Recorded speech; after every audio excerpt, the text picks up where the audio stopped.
Cool. Today we're doing a live stream. And so we have this comment from HackAttack0154.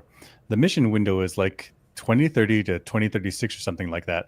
Then like 40 to 50 years before it lines up. Don't quote me on that. Okay, we've already quoted them on that.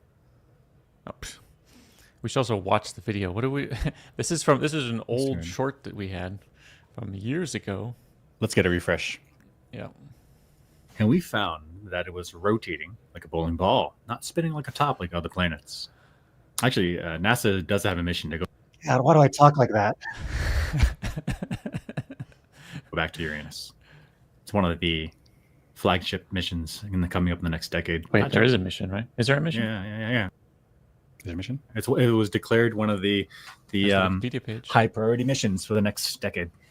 Why is it a high priority mission? I just think there's a lot of science, a lot of information to be gathered from there. Just the most generalized answer possible. Yeah, well, I don't know. Well, is there something specifically interesting about Uranus over, say, another planet? Okay, first question. Are you a Uranus guy or a Uranus guy? I'm a Yo-anus guy. Okay. That's how I say it. I like Uranus, but gross, dude. Uranus just doesn't sound right to me. Okay. I think we have to go back to the original Greek pronunciation. Oh, Uranus? Uranus would have been Roman.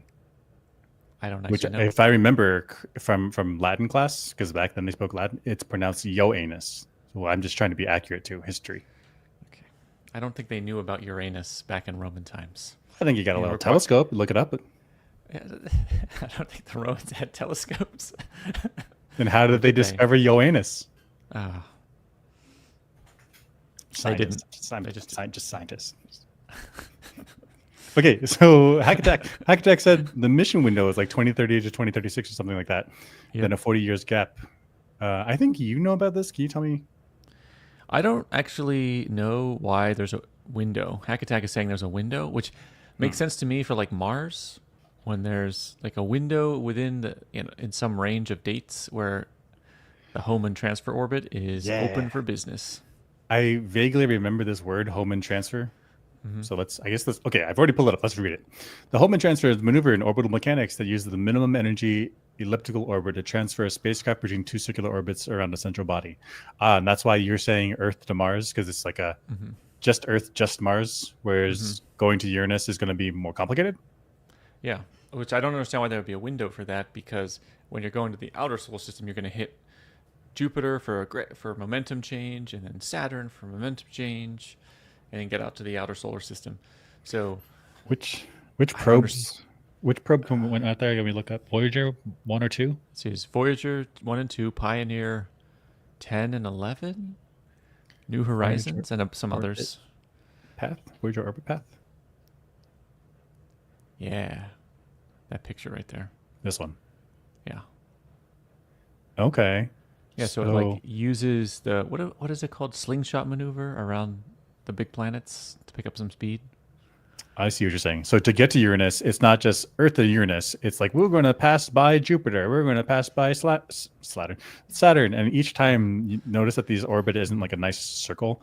It's there's an angle change there. So it's a little slingshot. Yeah. Okay. So the window for going to Uranus is complicated. Yeah. So like multiple planets have to be aligned in different timings. So I don't know if I could look at the configuration of the solar system and be like, oh, that's a window. Like, I don't think I could do that. Yeah. But okay. I couldn't, not an expert. Although I am fairly confident in the pronunciation of that planet. It's just history stuff. I don't know. Just, living in Europe's culture. And so but maybe what they're saying is, if you're an expert, you know that Uranus is like way out here and there's Jupiter and Saturn still down there. And so it's just not energetically favorable. Right. So they must have, I don't know, computer systems that are constantly figuring out the best orbits, and there's a window. So I think must be citing NASA or something. Oh yeah, I mean, I have no reason to doubt HackAttack. I mean, super cool name. I have no reason to doubt them. Super cool name, yeah. Never doubt HackAttack. Side commentary on this orbital mechanics. The programming is like simple, right? Because it's just gravity. but then the actual mechanics that come out of it are super complicated because it's like a multi-bodied problem with the nonlinear answers. Very complicated, yet at the same time simple. I think also it's complicated in the sense like, yeah, it's just Newton's laws, but once it's like once you get to three bodies, there's no closed solution. Exactly. And so you've got all these planetary bodies in the sun in the solar system, and then you've got to worry about these compounding errors, for Right. every calculation step. It's probably Probably, decently complicated. I see. It's simple when you abstract it to a simple solution. Yeah. But Was actually, it reality is actually very complicated. Yeah, simple in principle, I think. Whereas Although I something wonder like if, a general relativity calculation is not simple Exactly. even in principle. I wonder if these calculations can be done without general relativity. Like to the accuracy where it's required, I think maybe you need to have GR. Oh, right. Depends on like if you're going like decades out, Yeah. how big are your error bars getting if you only use Newton's laws? Because there's some like time delay stuff and it can We're- compound. A master's student and a PhD student, so I'm thinking about projects that I can generate for them. And so maybe it could be something like for a university bachelor student, you do it without GR. And then for a master's student, well, you need a better number now, so you do it with GR. And then a PhD, like some meshing something like that. Yeah. And I would imagine the most important thing is error, right? You want your error as time goes on. You want to understand your error and you want to be able to compensate for it and know what it is so you can make accurate predictions. Some type of like psychohistory type thing, but for probes. We're watching Foundation right now. Super fun. Yep. The next comment. The next comment we the had next- was from our RoboCop. Robocop. This one. Yeah, so we actually cut this brutal scene to make it less violent when we put it up here. But I think what is this guy Careful is saying there's like an uncut version. I don't think I've ever seen an uncut version. So this is your cut. What you're saying? This is this is the cut that I put together so we don't see all the blood. Okay, let's watch it. Ed 209. Yes.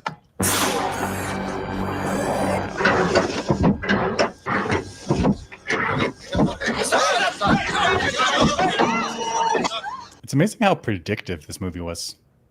Oh yeah. This These automated robot battle droid. Amazing how predictive. Mr. Kinney is going to help us simulate a typical arrest and disarming procedure. Yeah, Use your Deagle. gun in a threatening manner. Point it at Ed Such a large 209. weapon. Yes, sir. Ooh, trigger discipline. Please put down your weapon. You have 20 seconds to comply. You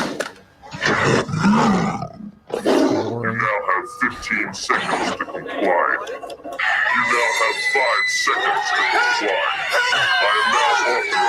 I am now authorizing you to use full force. Okay, I saw it. I remember the scene being a lot more red. Yeah. So for the version we saw, in the actual movie, there's a lot of blood. The little I forget what they're called. Guns. No, there's a word like Bullets. blood coming off the guy's chest. Oh, you mean very like violent. in the acting, like Yeah. they What's have they these like called? blood Squibs or something. squibs. Yeah, so it's like the remote control is like a poof, Yeah. and then red blood comes out. Yeah. So when I cut this, I took all that out. So it's just you just see ED 209 doing his guns. Chick, chick, chick, chick, chick. Yeah. Yeah. So it's a little less violent. Now, Careful here says there's an uncut version. I don't know if he means that the version I cut here is cut, and the uncut version is the theatrical release, or is there an additional super uncut version beyond the theatrical release that I've never seen that. Is that a thing? That's how I read this. Is that what you cut was from the theatrical version, which Yeah. is like a cleaned up version. Maybe it didn't test well. Like the audience was like too much blood, and there's an uncut version where they go ham. Yeah. Okay. So that's the question. Okay. I don't know. Can we actually, Is can there? we Google that? Is there, I don't know, a director's cut of RoboCop? Does that exist? RoboCop franchise, original 1987. The original RoboCop exists in theatrical and unrated director's cut. We've never seen that. Yep. The unrated version contains more graphic violence. Okay. Oh my gosh. I remember watching this as a kid. It would be like on television and Saturday, like after Saturday morning cartoons, like midday Saturdays come up. And holy cow, seeing a guy's limbs get cut off like by gunfire messed me up as a kid. Yeah. So to know that there's an unrated director's cut that exists that's even more than that, I got to see it. Yeah, I got to see it. Gotta see Did it. not know. Cool. Thanks for letting us know. Yeah, thanks for letting us know because we didn't know about that. Also, this comment made us think of some other times where there's been violence cut from movies. Like, cleaned up. Cleaned stuff. up. Yeah. So the first one, Galaxy Quest. This Sigourney Weaver drops an F-bomb and they cut it out. Okay, so let's see which one is this.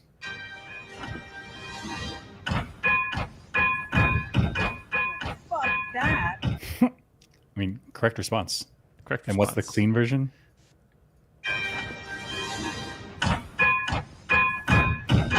Well, screw that. Oh no! Oh no! No! No! That is not what her lips do.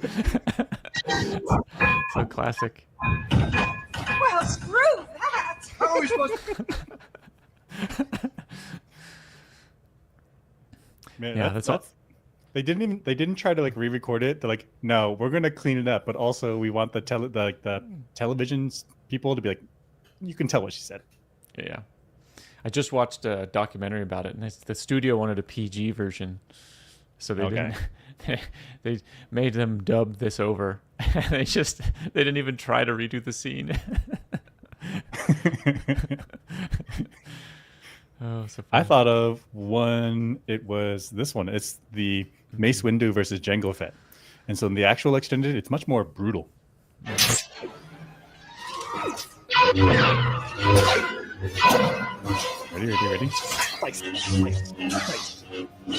Yeah. Oof. Oh.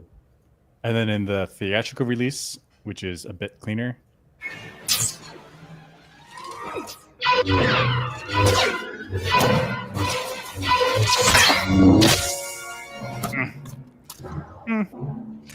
It's still super violent. Yeah, but not as not as satisfying. And it makes you feel less about Mace Windu killing him. It makes you feel. Wait, what makes you feel less? The clean version makes me feel like it was a clean kill, and I don't feel like Mace Windu is just doing violence. But in the dirty version, the unclean sure. version, Yeah. Mace Windu feels more violent and less likable in my head. Oh, interesting. I feel the exact opposite. I feel the really? exact opposite. Yeah, because Mace Windu has this unique character, like in the entire Star Wars franchise, where he has this unique character where his fighting style is Form 7, I think, where he's like, I can channel the dark side without letting it get to me. So he's this like extra brutal type of combat, and here it is on display. Oh, okay. Okay. But I like that lore about Mace Windu. I want to like him. Yeah. So when I see him do like brutal violence, I like him less. But I mean, it's war though, so. Okay, to be fair, Jango Fett suffered very little from this, like a little bit for a short amount of time. Oh yeah, it did. I mean, Right? it's still a quick death compared to, probably if you got captured by the Hutts, it's not going to go well. Or Mace Windu could have stabbed him and let him bleed out slowly. That's true. Or let him But just instead, burn it's just like while he has the high ground. here's a little bit of torture right before you die. Like right before you die. Yeah. So interesting they chose to do that. I wonder if that was for a ratings reason, like PG-13 or R movie, maybe. That was a big deal back in the day. I have no idea. I'm imagining that it went to a test screening and people were like, "Oh my gosh, I don't like him. God. He's unlikable now." So then they're like, "Okay, let's clean it up." Yeah. But those people probably didn't know about his fighting style, Form 7 Fapad, where right. he can channel the dark side, but not let it get to him. All the squeamish people in the audience like me were like, I don't like him. Jedi are supposed to be good. Jedi can do whatever they want. They have force powers. It's true. Let's get another one. So this is Patrick Sweeney, 1924, still kicking. Hey, excellent. Good for you. You're talking personal protection for leadership, and you're 100% correct. Wait, what is this? This is Star Trek, and we're talking about the security procedures on the Enterprise and various other ships being That's right. lackadaisical. Mm-hmm. So And actually, you I guess gotta- we could watch the clip and Excellent. see why this is bad security. I'm obliged by both Federation law and my own conscience to intervene. Damage? Negligible. Fire.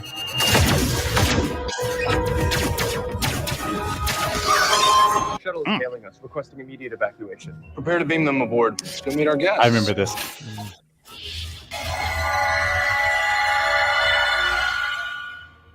Lieutenant Pike? And Laura?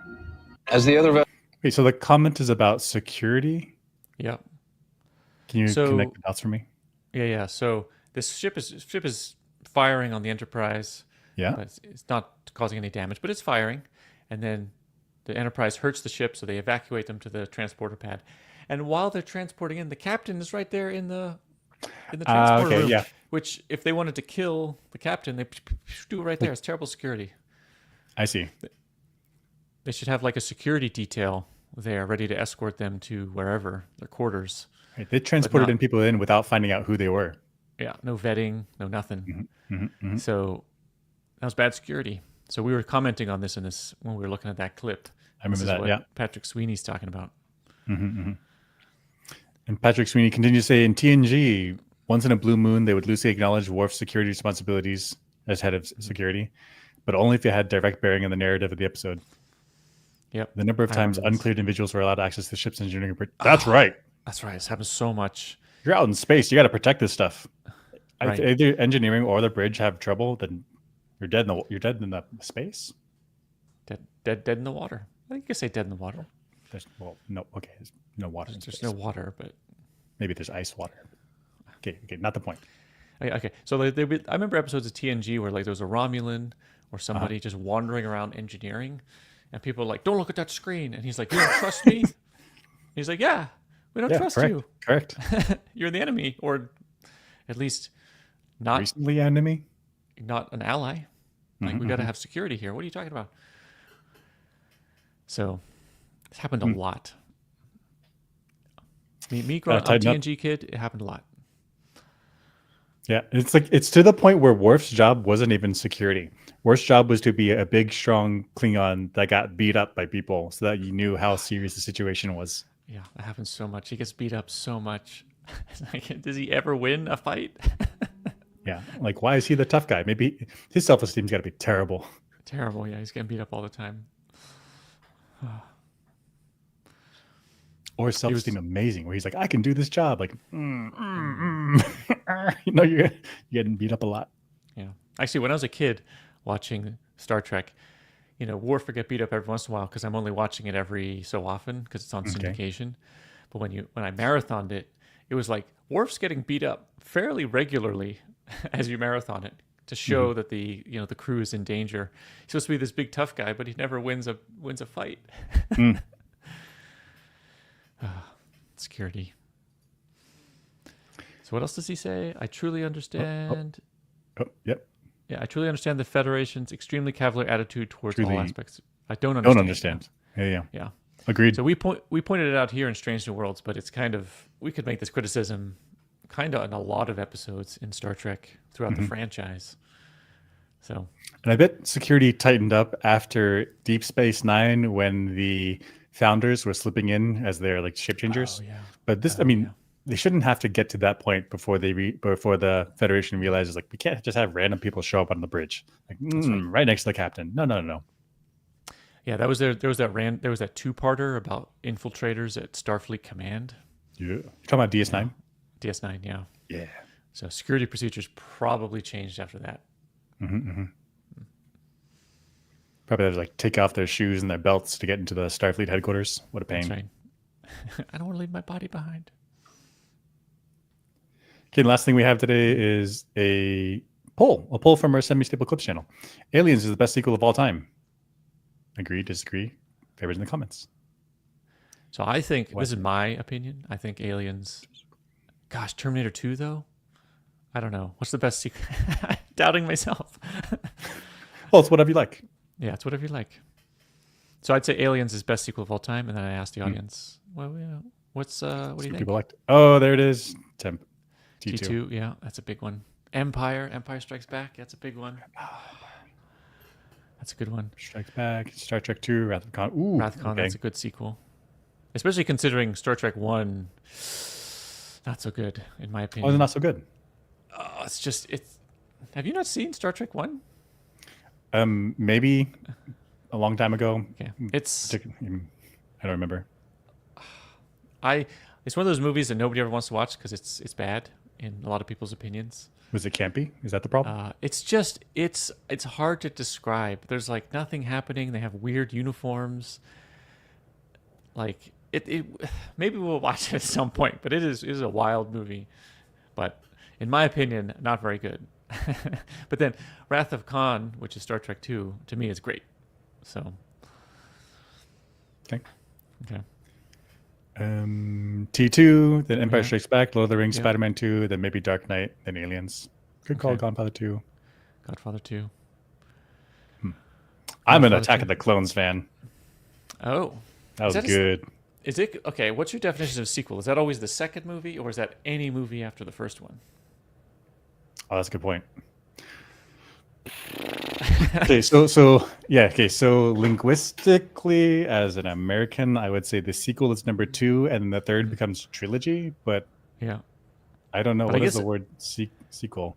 Attack of the Clones is kind of the prequel sequel, Yeah, exactly. because if Empire is the sequel for the original, Attack of the Clones is the sequel for the For George Phantom. Lucas, for Phantom, and then Yeah, Last Jedi is I the guess sequel it's for the it's Disney, the sequel of the sequel set. the sequel of the prequel set, and then the Prequel. sequel of the sequel set. Okay, but the prequel came after the originals, which means that it is a sequel. Wait, Why are we so doing it's this? okay, yeah. I know what you mean. I know what you mean. Yeah. So you're Attack of the Clones guy. I would not put Attack of the Clones up there as one of my favorite sequels. I do like it, but I wouldn't put it up there. Okay. But that's yours. You're Attack of the Clones guy. Okay. Yeah, super fun. I like that military sci-fi. And then I went into the Attack of the Clones, Clone Wars animated series. Super fun. Yep. Yeah. Cool. Okay. I think That's that's it. All right. So we'll see you guys next time.